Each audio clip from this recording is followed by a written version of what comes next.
Okay, we have the radish sprouts that we are consuming right now, and now we're going to grow some clover sprouts.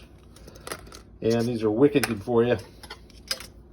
Take a teaspoon, take a teaspoon, 1 teaspoon.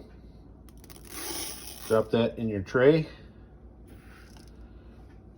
I like to kind of do one of those, but it doesn't really matter. As long as they're spread out a little bit. Helps them grow.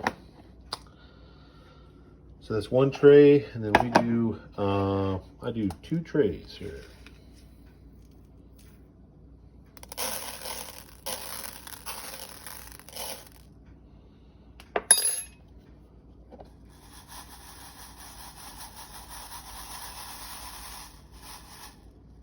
That's probably good. And then the top tray is for the water.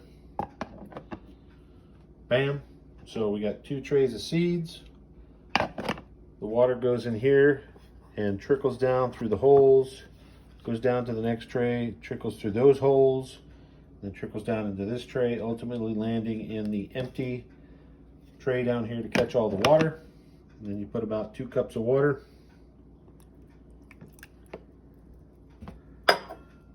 And in about 4 days, maybe 5, you have sprouts. And sprouts are going to look similar to those on top of that salad. You can grow it all winter long, add it to your salad, or eat it straight out of there, add it to your other foods, and it's one of the best things you could ever eat. And that's it.